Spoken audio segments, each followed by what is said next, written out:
এখন 5টা বাজে, ভোর হয়ে যাচ্ছে। হালকা হালকা পাখির আওয়াজ শোনা যাচ্ছে। একদম ভোর এখন, কি সুন্দর লাগতেছে বাহিরটা। প্রচন্ড একদম সকাল সকাল। বাসা থেকে দেখুন হালকা বৃষ্টি হয়েছে বাইরে, সব বৃষ্টিতে ভেজা, এজন্য একটু ঠান্ডা ঠান্ডা।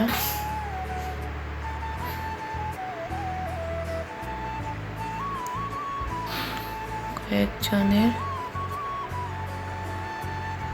লাইট দিয়েছে দেখুন, ওরা উঠতেছে আস্তে আস্তে, কাজে চলে যাবে, তাই সব নির্গম। আমি শাটার নামিয়ে রাখছি, একটু পরে রোদ্র উঠে যাবে।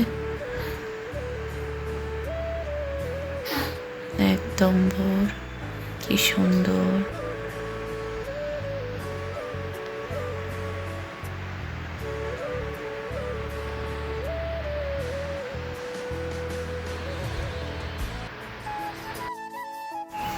আসসালামু আলাইকুম, সবাই কেমন আছেন?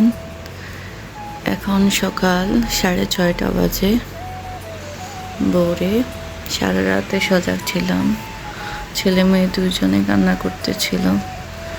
মেয়েটার তো পায়ের ব্যথা হঠাৎ করে আবার বাড়ছে, মানে রাত্রের বেলায় মনে হয় পা কামড়ানো, তোর ব্যথা করতেছিল। রাত্রে অনেক কান্না করছে, সারা রাতে সজাগ ছিলাম, আর ঘুমাই নেই। এখন সকাল হয়ে গেছে 6:30। যদি দিনের বেলা একটু ঘুম হয় আর কি, ওরা যদি ঘুমায় তাহলে ঘুমাতে পারবে। আর দেখুন বাহিরে অনেক বৃষ্টি হচ্ছে, ঠান্ডা ঠান্ডা ওয়েদার, অনেক শান্তির ওয়েদার। অনেক গরম পড়তেছিল, দিনের বেলা প্রচুর গরম পড়ে ফ্রান্সে। হালকা হালকা পাখির আওয়াজ আসতেছে, কি দারুণ। বৃষ্টি হচ্ছে, বৃষ্টি চলছে তো চলছেই। এদিকে এটার জন্য একটু সমস্যা, করা যায় না। সাইডের ওয়েদারটা দেখুন, সব বৃষ্টিতে ভিজে আছে। দেখুন বৃষ্টিতে সব ভিজে আছে। সবাই দোয়া করবেন আমি যেন ভালো থাকি। আমার শরীরটাও প্রচণ্ড অসুস্থ যাচ্ছে কয়েকদিন। কালকে রাত্রে অনেক খারাপ শরীর হয়ে গেছিলো, সন্ধ্যাবেলায় মনে হয় যে ঘুরান দিয়ে পড়ে যাবো এমন, হয়তো প্রেশার লোয়ের দিকে চলে যাচ্ছে এমন বেশি পরিমাণে। এখন নাস্তা তৈরি করে নিব, হাজব্যান্ড কাজে চলে যাবে। এই যে মশলা চা করে নিচ্ছি, আর হচ্ছে পরোটা বেজে নিচ্ছি, রুটি আর কি।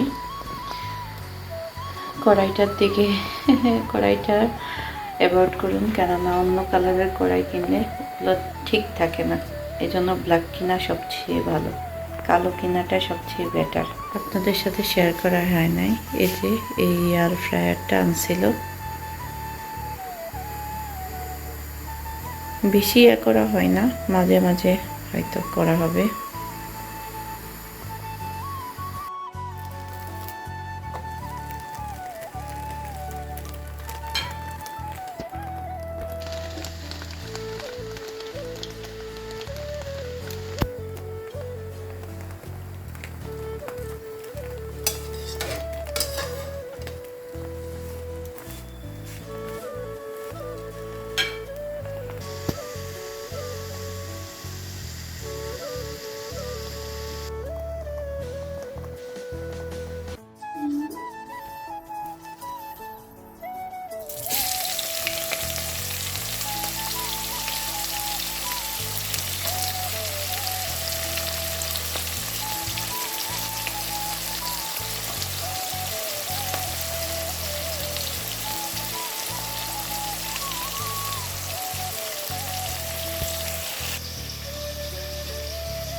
এখানে গোটা মশলাগুলো তেজপাতা, লং, এলাচ, দারচিনি আর হচ্ছে গুঁড়া মশলাগুলো দিয়ে দিচ্ছি।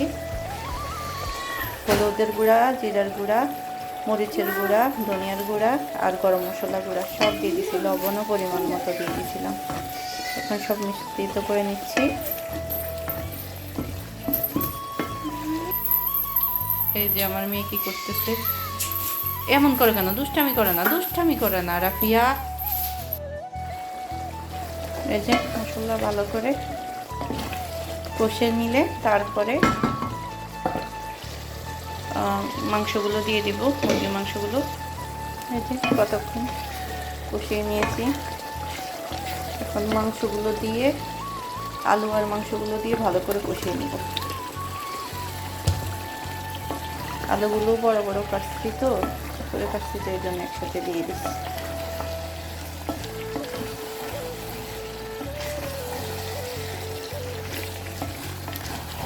মিশিয়ে নিই। তারপরে আরও কাজ আছে, চোখে শুধু কাজ বাদে কিছুই দেখি না। কি করবো, হাজব্যান্ড আসবে কাজ থেকে। এই যে ভালো করে কষিয়ে নিছি। এখন গরম পানি দিয়ে দিব। এই যে এবার পানি দিয়ে দিলাম, পরিমাণ মতো পানি দিয়ে দিছি। এখন ঢাকনা দিয়ে দিব যতক্ষণ পর্যন্ত ঝোল একদম কমে না আসবে। এই যে আমার মাংস রান্না হয়ে গেছে, কমপ্লিট। হালকা ঝোল আছে, এই ঝোলটা আবার জাল দেওয়া হবে, তখন থাকবে না, আরও কমে যাবে। ফাঁকনা আর কি, মুরগির যে ফাঁকনাগুলো আছে ওগুলা দিয়া আলু দিয়ে রান্না করছি আজকের মতো করে। এই যে আমার মুরগির মাংস রেসিপি হয়ে গেছে। ঝোল কমিয়ে নিয়েছিলাম পুরোপুরি। দেখুন চুলাটা ভালো করে পরিষ্কার করে নিছি, একদম ক্লিন যতটুকু পারছি। এদিকে বাচ্চা কান্না করতেছে, যাই।